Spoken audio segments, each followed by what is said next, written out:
Alright, what is going on, guys? EGM coming at you with a brand new video, and today I'm going to be bringing you guys my predictions for UFC Fight Night 122 or UFC Shanghai. I know the last fight night, UFC Fight Night 121, Marcin Tybura versus Fabricio Verdum, I was unable to bring you guys my predictions for that card, mostly due to the fact that my Wi-Fi has been sort of unstable, kind of goes in and out. I'm hopeful that we will be switching providers soon, so it won't happen again. So I apologize for that, but I'm back, and like always, I'm going to be bringing you guys my predictions for the main card. It's not the best card. There is a couple of short notice fights, a couple of UFC debuts, and this card is heavily stacked with local talent, new talent that is being brought to the UFC, so it should be interesting, but I'm really excited about the UFC main event. I think it's an intriguing fight with obviously the two biggest names on this card. And one more thing, for those of you who do celebrate Thanksgiving, happy Thanksgiving to you and your families. I hope you all had a great Thanksgiving. And let's cap off this Thanksgiving week with a couple of UFC fight predictions. So without further ado, let's get right into it. Now, the first fight on this card, we have a welterweight bout between Alex Garcia and UFC newcomer Muslim Salikhov.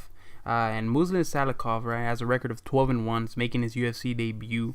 He's an established kickboxer. I mean, you're talking about a guy that's had almost 200 fights, right, in kickboxing, right? He's a Wushu Sanda practitioner, which is a form of Chinese kickboxing. And being that he's a UFC newcomer and I've never seen him fight live, I had to look up a couple of his fights on YouTube, and I was really impressed with what I saw. He's coming off a knockout, first round knockout over Melvin Gillard, who used to fight in the UFC.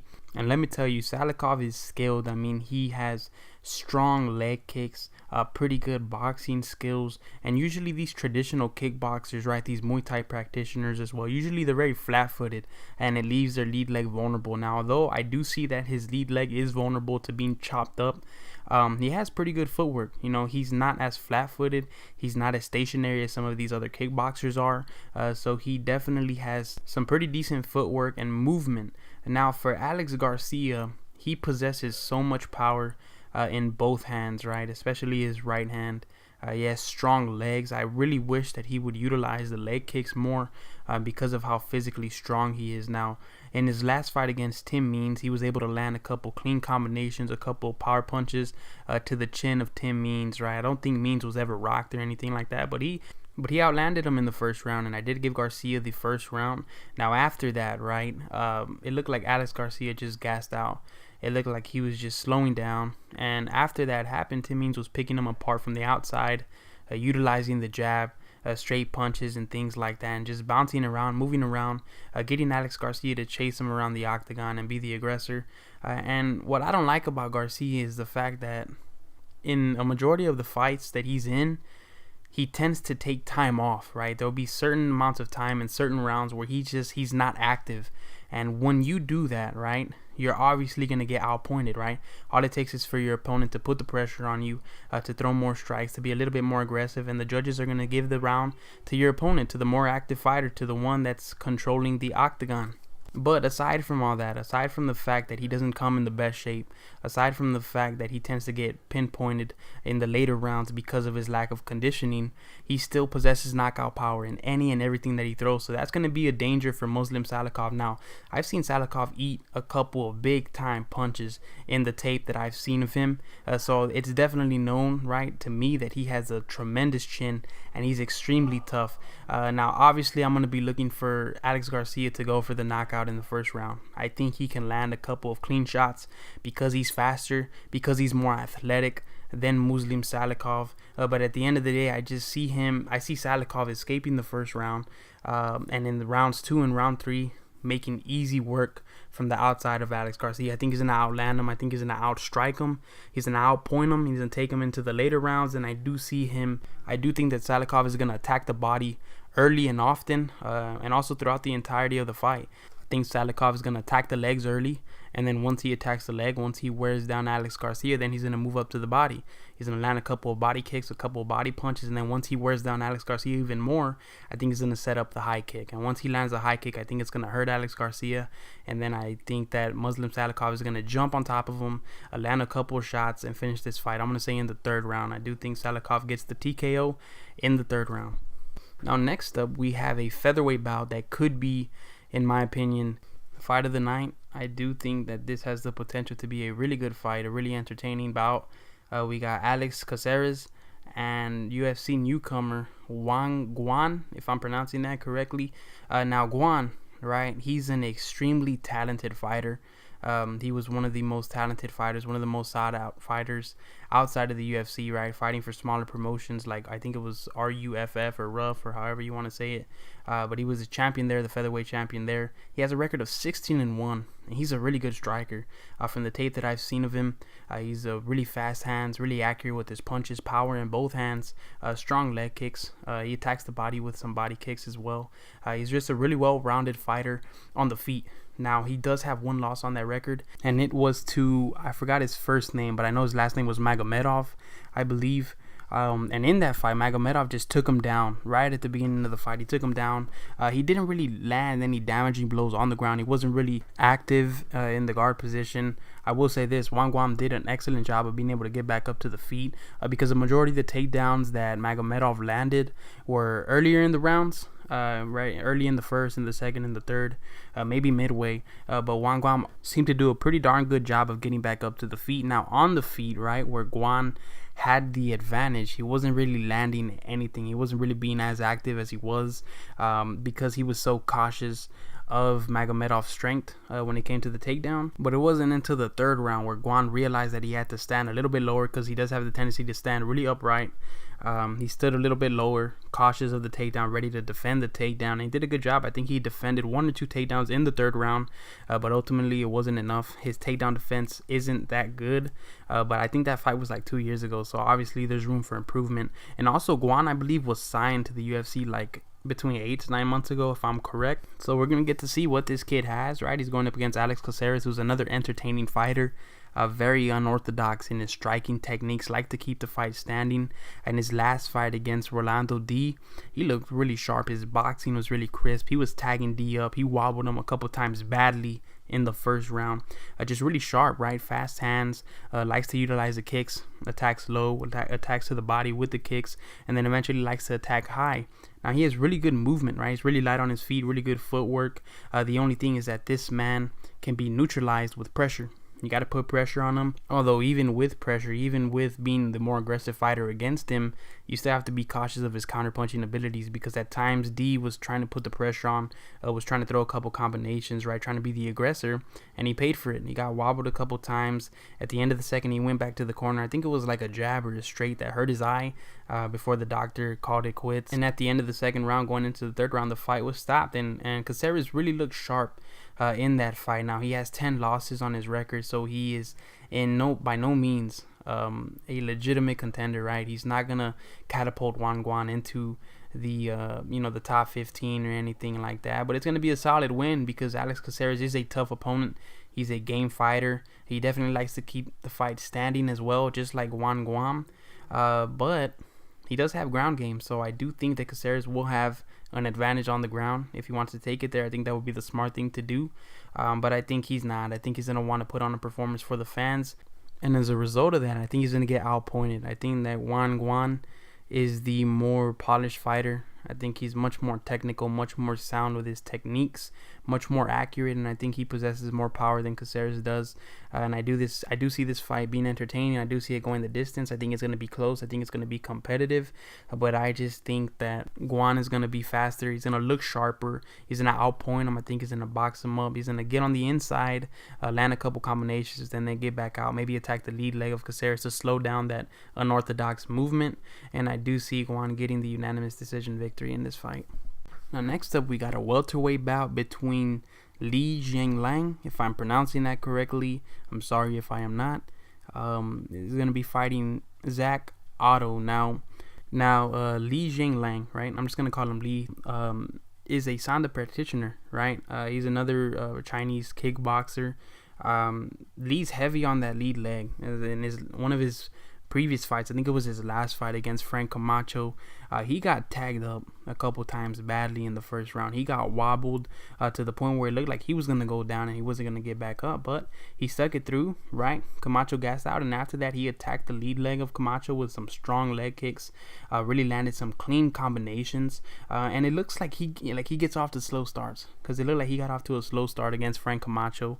Was getting tagged up, as I said. Looked like the slower fighter, was very stationary. He looked like a stationary target. He wasn't moving as well, but once he got a couple combinations in the second round, right, once he was hurting Camacho's lead leg, and he did hurt it badly, he gained some confidence, and then I saw the footwork, I saw the movement, I saw him get light on his feet, I saw him land a couple combinations, move backwards, moving side to side, bobbing in and out, and I saw some good defense, right, some good movement in the second and the third round, and as a result of that, he won the fight. I believe it was via unanimous decision, and he looked sharp in that fight. He's on a 3-fight win streak now, and he's beaten Bobby Nash in that win streak. Frank Camacho, who did look good last week. I believe he won performance of the night, even though he missed weight. But yeah, so those are definitely some good wins on Lee's record. And now he's going up against Zak Ottow. Now, Zak Ottow has a UFC record of 2-1 in his last fight against Kiichi Kunimoto. Again, if I'm pronouncing that correctly. He looked good. I mean, it was a close fight. It wasn't very entertaining, as Kunimoto's sole game plan was to get the fight to the ground and to lay on top of him and impose his will, to demonstrate that he was the stronger fighter. And he did get Zak Ottow to the ground, although at first Zak Ottow did show some good takedown defense, solid takedown defense, but eventually, because Kunimoto was the stronger fighter, he got him to the ground. Now, also, Ottow did a good job of being able to reverse. There was a couple times where he was able to get the back of Kunimoto, and I think at one point in the fight, I think towards the end of one round, I think he almost sunk in a rear naked choke, if I'm not mistaken. But he does have pretty good wrestling skills. He's pretty good on the ground. He currently has 15 wins on his record, and 9 of those do come by submission. So that goes to demonstrate that he definitely knows how to finish fights on the ground, on the mat. And his footwork, right? Like I said, his boxing is good, his footwork is good, his movement, right? He's light on his feet, pretty good defense. I haven't really seen him get tagged up too much on the feet, and that's always a good sign. Now in this fight, I think this is another fight that's gonna go the distance. I don't think anyone's gonna get finished in this fight, and it's gonna be close. I think both these fighters are evenly matched. I think it's a good matchup. Especially stylistically.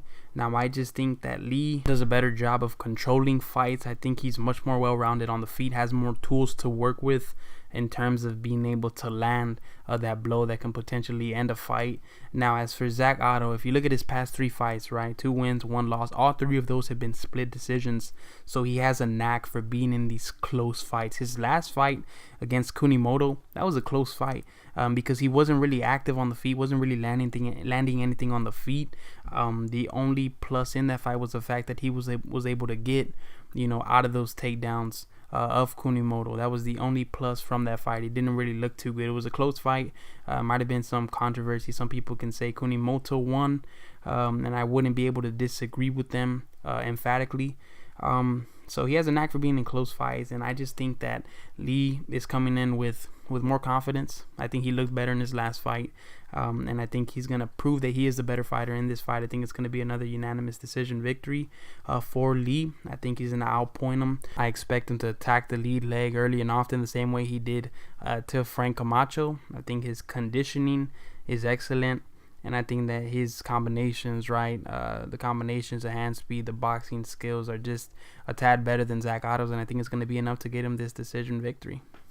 Now, in the main event of the evening, we have a middleweight bout between the number 9 ranked middleweight Kelvin Gastelum going up against the number 2 ranked middleweight in the world and former champion Michael the Count Bisping. Now, first, let's talk a little bit about Kelvin Gastelum. Now, Gastelum, right, as we all know, used to fight at 170 pounds, was banned from the division because he missed weight a couple times.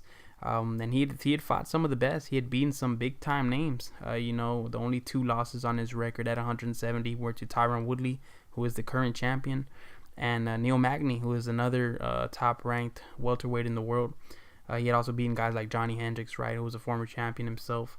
Now, at middleweight, right, he had beaten Tim Kennedy, Vitor Belfort, who he knocked out viciously, And then he got matched up with Chris Weidman, right? The former champion at 185 pounds. A strong wrestler, one of the best wrestlers, not just in that division, but in the entire UFC. And he got manhandled, right? Kelvin Gastelum only stands at about 5'10" on a good day, whereas Chris Weidman's about 6'2", 6'3", and naturally much stronger and much bigger than Kelvin Gastelum, and it showed. Now, Gastelum's boxing was better. At the end of the first round, he wobbled Chris Weidman badly. Was close to finishing the fight. I do think that if there was about 30 more seconds left on the clock, he would have gotten the finish, but unfortunately there wasn't, right? And that's just the way it goes. And in the second and third round, Chris Weidman was very smart, stuck to his game plan, continued to utilize his superior wrestling, got Kelvin Gastelum to the ground before overpowering him and submitting him in the third round. Now, there is no shame in that loss for Kelvin Gastelum, right? He is naturally an 170-pounder. He should be fighting at welterweight. And he was planning to move down. He was planning on hiring a nutritionist to be able to go down, because he has that championship mentality, because he has championship potential. And I do think he can be a champion. I do think his calling is to be champion at 170 pounds. But he got offered this Shanghai main event slot against Anderson Silva, one of the greatest of all time. Had an opportunity to make a lot of money, to get in the octagon with one of his mentors. And Silva got popped, right? I think he got popped for PEDs. So as a result of that, Silva's off the card. And look who they called. Michael Bisping, who 3 weeks ago just finished getting choked unconscious by George St. Pierre in his first fight after being out for 4 years, right? He got outboxed, completely outclassed on the feet, got wobbled a couple times before George St. Pierre was able to sink in that rear naked choke in the third round and put him away.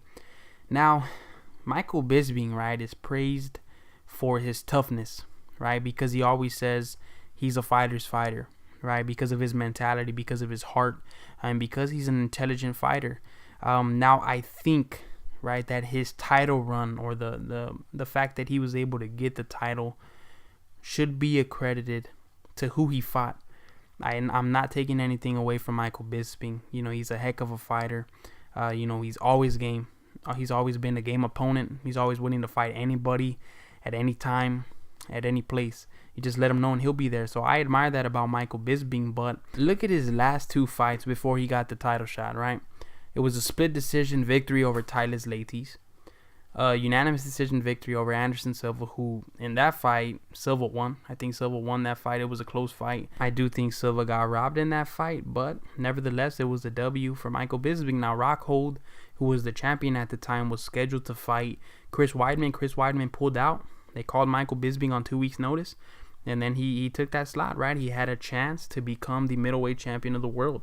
Now, Rockhold had already beaten Michael Bisping. He had already proven that he was the better fighter. And anybody, you ask anybody, and they know who the better fighter is, Luke Rockhold or Michael Bisping. And I'm pretty sure they would say it's Luke Rockhold. So going into that fight, right, Luke Rockhold was extremely arrogant, extremely cocky. And as a result of that, right, you know, he had his hands low. He was bouncing around, right? He was kind of playing with Michael Bisping. Overextended on a right, I believe it was, and he paid for it. He paid. Michael Bisping capitalized on it with a big time left hook, wobbled him, and as a result, Michael Bisping was named the champion. Now, like I said, I'm not taking anything away from Michael Bisping. He took on that challenge, Luke Rockhold, who is one of the best fighters in the world, and he knocked him out in the first round, right? He won the championship, right? Something that he had dreamed of for so long. And, you know, and I give him credit for that, right? I give him credit for staying composed in there, right? For believing in himself, for being confident in his abilities, and being able to get the job done. Now, like I said, I credit that, you know, him winning the championship a lot to Luke Rockhold's arrogance, right? To his cockiness, to him not taking it seriously. I just think that Michael Bisping was at the right place at the right time against the right opponent who just had the wrong mindset. So, long story short, Luke Rockhold being overconfident, taking Michael Bisping for granted, cost him the belt. So, you know, everything that Michael Bisping is praised for, right? You know, fighting any and everybody, fighting the best of the best, all that went out the window once he got the belt. You know, his first title defense was against a 45-year-old Dan Henderson, who wasn't even ranked inside the top 10, and he struggled in that fight. He almost got finished twice. Bisping got rocked a couple times, was close to being finished, came through, and he got the decision victory. You know, so I applaud him for that. But in his second title defense, he tried to cherry pick also by taking on George St. Pierre, right, who's one of the greatest of all time, right, one of the best fighters I've ever seen, and in my opinion, he is the greatest fighter of all time. He was a former welterweight champion, 4 years out, and was really known for his wrestling skills, right? There was not a fighter that matched his wrestling ability. Now, I understand, GSP always had the Superman jab or the Superman punch, pretty creative kicks, right? Spinning kicks and things like that. I understand that. But he made his money with his wrestling and his ground game, okay? And Michael Bisping's strength was boxing. Now, all GSP did was hire Freddie Roach, right? One of the most renowned boxing coaches in boxing history. He cleaned up his boxing, and he tagged Michael Bisping up. He wobbled him a couple times. I believe the first time he wobbled him was in the second round, or it might have been the first round. But in the third round, he wobbled him again with a straight left. Put Michael Bisping down, took his back, submitted him, choked him unconscious, right? So Michael Bisping, that just proves that Michael Bisping is not the most talented fighter. You can say, oh, but he's tough, he's durable, he shows up, right, when his name is called upon. He beat Luke Rockhold, this and that. At the end of the day, right, it doesn't matter if you're smart, it doesn't matter if you have heart, it doesn't matter if you're tough, if you're durable. If you are physically incapable of being able to compete with these younger, faster, stronger, more accurate fighters, you are not going to get the job done.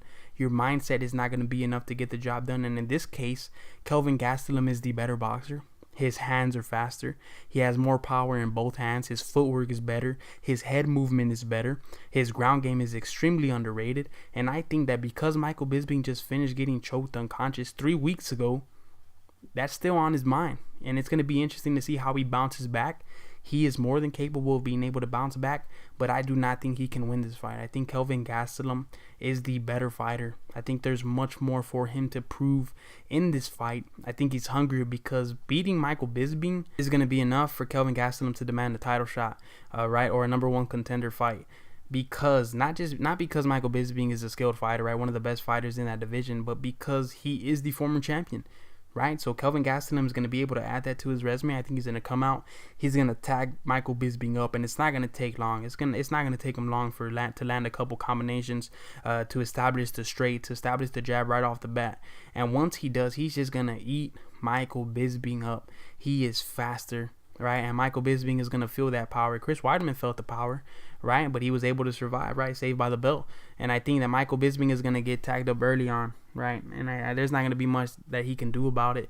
He gets wobbled in almost every fight that he's in. And it's going to be no different in this fight. Kelvin Gastelum is going to tag him up in the first round. He's going to drop him. I do think Bisping escapes. But I do see Kelvin Gastelum finishing this fight no later than the second round. I do see him TKOing Michael Bisping. I'm going to say in the second round, round 2. Bisping's only chance is if he tries to overpower him, if he tries to out-wrestle him. I just don't think he's as strong as Chris Weidman. I don't think he's capable of being able to ragdoll Kelvin Gastelum, the way Chris Weidman did. And as a result of that, I think he's just going to get pieced up. I think it's going to be ugly. I don't see this fight being competitive at all. Even though Michael Bisping is tough in his game, I just think that Kelvin Gastelum, his striking is on another level, and it's going to be proven in this fight. So I'm going to give Kelvin Gastelum a TKO in round 2. So hopefully you guys enjoyed these predictions. Make sure to like, to comment, subscribe. Let me know who you guys think is going to win. Does Michael Bisping have a chance to win this fight? Is he going to win this fight, or is Kelvin Gastelum going to be able to establish himself as a contender in the middleweight division? So make sure to let me know what you guys think, and we're going to see what goes down this Saturday. So see you guys in the next video.